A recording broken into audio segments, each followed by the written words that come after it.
action. So today we're talking to Josh Saucier. This is another edition of Smokin Hot, Conversations with Comedians. And the first question I want to ask you is, how did you get into stand-up comedy?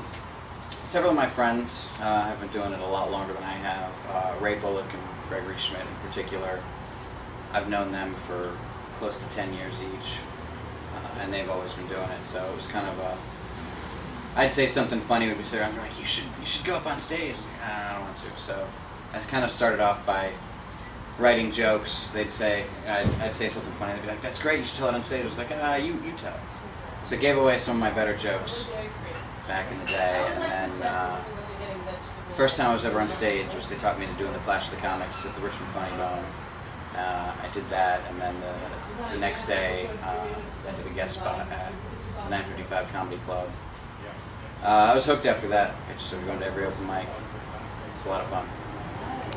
So is that your motivation for doing it? Why you do it? Because it's a lot of fun? Yeah.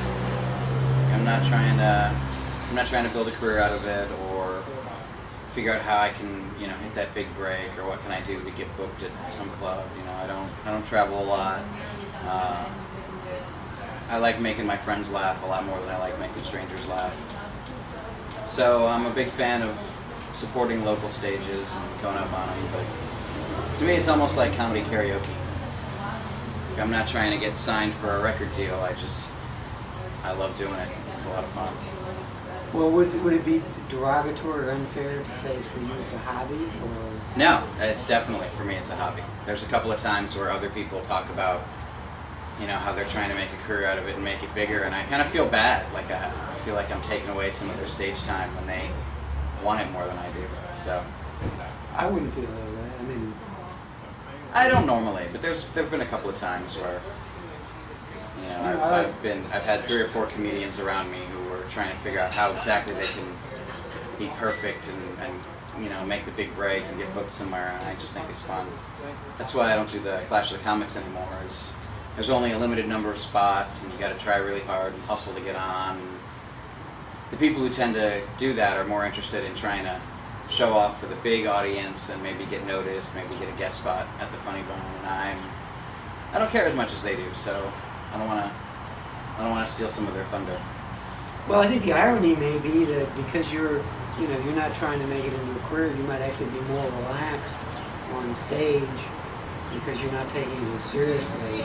The guys that are like really intent on making it into something might be kind of they might be more uptight because they have something invested in it.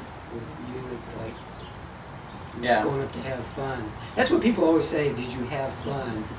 So that's what you're trying to do, right? Yeah. So I think that's interesting. But I don't know. I understand where you're coming from about the Clash of the Comics, but I sort of feel like everybody's got their own destiny. Yeah. It's like if it's an open mic or whatever, and you want to go up, then that's your prerogative. Anyway, okay. So who maybe influences a bad choice of words, but who do you like as comedians? Who do you? I like a lot of comedians. Some of my favorites happen to be ones I've met. Kind of the middle range. They're not someone that everybody in America knows, but they certainly tour around and they're not local. Like Adam Dodd, Robert Hawkins a lot. Big Al Goodwin is actually the brother of a friend of mine. I've known him longer than I've been doing comedy, and he's one of the funniest people I've ever seen on the stage. Other than that, I really like people who are completely unique. Like they don't do things other people do. I like Eddie Izzard a lot. I don't even know why he's funny. I watch him. I'm laughing every second he's talking, and I don't know what I'm laughing at. I'm like, that wasn't even a joke. That was just random. But it's awesome. I love it. I like Jeff Dunham a lot. The guy with the puppets. First time I saw him, I thought, really? The guy with puppets. Makes me laugh every time. Well, going back to Eddie, maybe that relates to the zen of funny.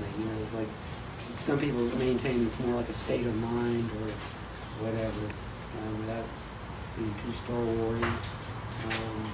That's why people laugh. It's more less set up punchline and more just like they're quote unquote funny Yeah. They embody funny, perhaps, would be the phrase. Okay. Losing my train of thought here. Oh yeah, let's talk. Let's talk about your activity on the local scene. You're involved with 955. Can you talk about that some? Yeah. My friend Ray Bullock has been doing the 955 Club for I think 11 years now. He started it. I'm not too sure on the history, so he might watch this and go, it's not true. But I think somebody should write a history of Richmond comedy. Yeah, they'd start with the 955 Club. It is the oldest room in Richmond. I believe it started. Continuously running. Yeah, I believe it started about 12 years ago at Chuggers was their first venue. Yeah, I wanted to ask you, like, how many venues have they gone through? Can Off you the say top of my this? head, there's Chuggers, which is now Couscous, Chetty's? that building. I know there was something after that Chetty's Clam House? Maybe. I don't know what that is, but I certainly didn't go there. Ray will clean this up in post-production. Yes, we'll have to. We'll get Ray to. We'll interview Ray. It's Ray's fault. Ray's not here. The next time I noticed was when they were at Easy Street, which is where they were for a while. Easy Street Cafe. After that went away, they moved to Bottoms Up Pizza, which is a great venue. It's one of the better venues we've had. I started working with them just, like I said, Ray was running it. Ray's a very good friend of mine. Gregory's been doing it for a long time. He works with them. Very good friend of mine. And I just started to, I'd go to all the shows because I like helping out, and it's run by my friends, not just some people I kind of know, but very good friends. I'm not sure when I became, a member, when I became one of the co-runners. That just kind of happened. There was no point where someone came up to me and said, hey, do you want to join the 955 Club? And just kind of showed up early, started setting up equipment and moving tables around and get everything straight. Sat after hours and talked to Ray about how the show went and who we should book next month, and it just kind of happened. There's times where I feel weird, like I'm stealing his thunder, because it's really his baby, and I love helping out with it. Let's cut right now so that we can engage Mr. Thomas. Rolling again. Are we? I think. Okay. For continuity purposes, it's like people get really anal about that stuff. It's like his wristwatch was on the left side, now it's on the right side. It's like we don't care. We stopped, did something else entirely, and came Yes, back. that's Suck why. it up, get over it. Yeah, get over it. It's like same deal with Rob Loving in front of the Bird Theater. So Fallout. You are now the official circus ringmaster for Fallout. I am. That happened oddly. That was I blank on names all the time. What was his name? Dave Hammer. Yeah, thank you. Sorry, Dave. For once, I'm not the one If you're watching blanking. this. Yeah. Dave Hammer started the room, and it's kind of weird. Fallout is the local, largely members-only private fetish club, but which was weird. There's like a 4-year-old over there. I'm not going to go into details on the club itself, but so You don't have to. yeah. Dave Hamrick set it up as he knew most of the people there. He knew Jackie, he used to be a regular there. And he set it up. Jackie, the bartender there, wanted something to spice up her Tuesdays because they were a little slow, a little boring. Dave thought that'd be a good idea. Set it up. And I remember when he started it, and I was just a local comedian. I thought, really? I didn't go to the first couple. I thought that was an odd venue. I still think it's an odd venue, but I love it. And we, when I started going, I really started liking it. And then Dave kind of he didn't like hanging out there as much, and he hasn't been doing comedy as much lately. He's kind of been focusing on other things. So he was gonna stop doing it, and I just asked him if I could keep running it because I liked the room, and I was gonna be there anyway. So, I mean, that's it. I made a Facebook group and started doing the Facebook invites and run it. I've been emceeing it every time. If it gets a little busier, I might switch that up and get an MC. But that's the history of the Fallout room. I like the structure. That was one of the things that I liked about it. There are a couple of open mics here. They have differing structures, but they all involve, sign up, and here's an order, and we'll have this much time. And Fallout is not so busy that I have to worry about time or getting everybody in or structure because it'll get crazy. It's usually just a couple of people, anywhere between 6 and 14 comics. So I don't do any time restrictions. I don't do a specific order or a sign-up sheet. It's just we do whatever we want there. We work out, use it as a workout room, and I'm a big fan of that. I like that it doesn't feel like something. So you can actually go to Cafe Diem on Monday night and come to Fallout on Tuesday night, and then go to an open mic at Strange Matter on Wednesday night, or do the Bottoms Up open mic the following Monday, or whatever. And you don't feel like you just did the same room 4 times. It's a totally different room, even while it's the same people in the same city. That, by the way, quick plug, is the 2nd and 4th Tuesday of every month. We'll be here all week. Yeah. The word that comes to mind with Fallout is relaxed. That's a good word. It's super relaxed. Actually, that's my favorite part about it, is open mics are technically open to everybody. Hey, you want to try and tell some jokes, go ahead and sign up. But nobody does. Some people, it's their first time, but they know comics and they've been thinking about it for a while before they get the nerve to write down their 5-minute set and go up and do it. We've had a lot of true first-timers at Fallout, people who've never even thought about doing comedy before, but they're sitting at the bar and they're like, hey, can I go up? Let me get that mic. And sometimes it's weird. I think one time we had a guy just talk about how much he hated his girlfriend for 5 minutes. It was very bizarre. Then his girlfriend went up and she was hilarious. The bartender Jackie has gone up a couple of times and just killed. She just told some funny stories about stuff that happened, but they were really funny, and she was really popular, even among people who didn't really know her. So I like that it's. I think of it. I use the term a lot, but I think of it as comedy karaoke. It's really anyone can do it. You go up and just do whatever, and no one cares. There's no audience there that bought a ticket or that came to see jokes and is. People came there because they know local comics and they want to support them, or they came there to drink and they're having a good time. But it's a lot of fun. It's comedy jam sessions. My feeling is that Judy Carter mentions what she calls comedy karma. In other words, comedians eventually gravitate toward whatever it is that their destiny is as comedians. So maybe that's true of open mics. The character of the open mic will eventually emerge over time. Just as it seems like Cafe Diem caters to conceptual comedy, perhaps. Yeah. Whether that's deliberate on Joe Hafke's part or that just sort of came out of the woodwork, I don't know. But it seems to have conceptual comedy seems to be one of its strengths. Makes sense. Awkward pause, awkward pause, awkward pause. So what are your thoughts on the comedy scene? And also my attitude is anything that increases the pool of open mics is to the good. The conventional wisdom is that if you want to grow as a comic, you want to do it in as many kind of different venues and as many kind of places and as many different audiences as possible. So you wouldn't necessarily want a whole bunch of open mics that are all the same. In fact, one of the things I like to do as a podcast is one on the care and feeding of open mics. And maybe we could get you and Joe Hafke and Odyssey and Bill Metzger to come and do a little panel. Though it might be tough to get everybody together because of their schedules. Yeah, you just named a list of people who weren't here today. Yeah, I don't know. It might be more of an incentive if they know they're going to get stage time, quote unquote. But it's a thought. That would be a possible program in the future. Yeah, I think it's brought up something. You can tell jokes at your big open mic that everybody goes. You can tell jokes at Clash of the Comics, which is a huge open mic, and they pack the house.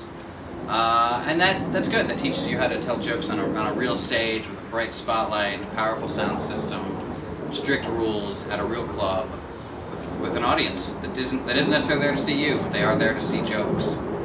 You can tell jokes at DM, where you usually have a pretty packed house of bar patrons. There's the comics and their friends, and some people who came out to see the jokes. But there's people who just came out because that's where they serve beer. So you can make them. The phrase I use is getting their drink on. Yeah. Fallout, you can tell jokes to an empty room. You can tell jokes to 4 people who aren't going to laugh because they're comics and they're just worrying about what they're going to say when they go up. And that's an equally important thing to learn. Like, being able to tell a joke to 3 people, and even if they think it's funny, 3 people laughing is not a big reaction. So the ability to move on without losing your stride when there's nobody there. I've seen people who are great go up in front of a poor audience, not a poor audience, but like an underattended audience or an audience that wasn't really paying any attention. And they tell their jokes, and their jokes are great. They did their set as well as they did that time they killed.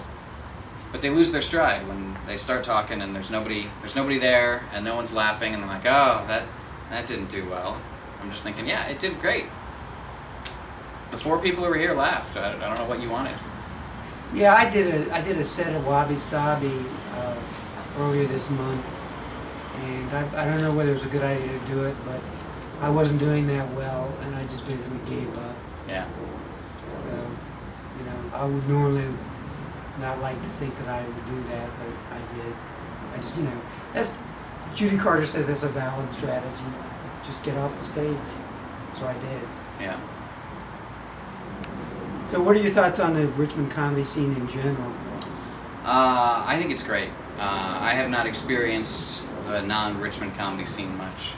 The occasional trip to Fredericksburg or Newport News, but you went to Kazi's. Yeah, but I don't really.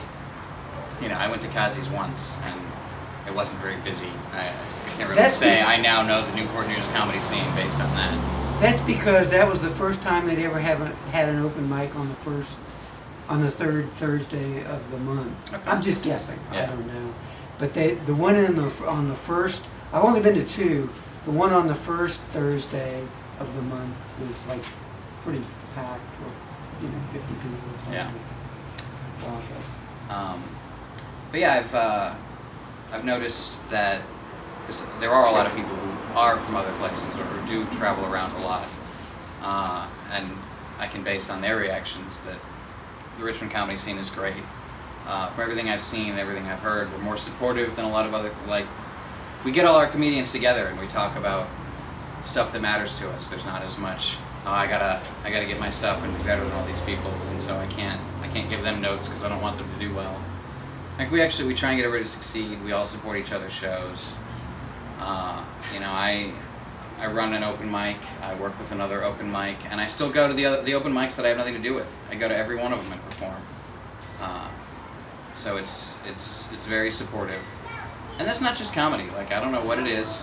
I'm not going to talk about how much I love this city because it's just all right. But I've noticed every group activity I do here that I've also done somewhere else or know people who do somewhere else. Ours is always more inclusive. Every single group thing I hear about, I played this sport or did this or showed up to see this in New York and no one cared. And here everyone, I don't know, maybe it's because we're cliquish, but we kind of open it up. Cliquish isn't the right word, but I don't know. It works out for us. Stephen Bryan used to spend a lot of time he's now in Philadelphia, God rest his soul. But he was a comedian that came out of Richmond, and he said that he didn't find the scene in D.C. Was as supportive, and I don't know whether that's fair. That's anecdotal. That's certainly not scientific, empirical, whatever. But that was his response. That he felt that the Richmond scene was more hospitable, more community-oriented. What you said. Yeah. We certainly get more people who pack up and drive to Richmond than people from Richmond who go and drive somewhere else to do their jokes. We have Virginia Beach, Newport News, and Charlottesville comedy that comes here all the time. They're here every week. They come to all the open mics, and they're practically Richmond comics. We don't have as much the opposite. We all went to Kazi's, and that was a big deal. Richmond comedy invaded Newport News. But when we were there, like I think 3 of the Newport News comedians that were there, I knew from here, because they come here all the time. So we do. We are a little more open. We have people come here from LA and New York who didn't like it there, and they come here and they're like, "Guys, is great. I'm staying here." I didn't know that. Learn something every day. Yep. Do you have anything else to say? It's 100 degrees out. I would say it's hot as I'm not guessing. hot as F. Hot as F. F is hot. Okay. Really, there's like a 4-year-old over there. Yes, that's why I said F. Yeah. I know. I'm just telling them. This has been a clean cast. I don't think we've used any. In this I don't know. I don't remember the first half. I don't You know what know. we should have done when we stopped and We started should have again? watched We should have it. swapped seats. Yeah, and Just to mess then with all them. those continuity freaks would say, hey, like there'd be 10,000 abusive comments on YouTube. Hey, 10,000 comments is still a winner. There you go, whether they're abusive or not. Okay, cut, end, action, threat, that. All right. Thanks. Okay.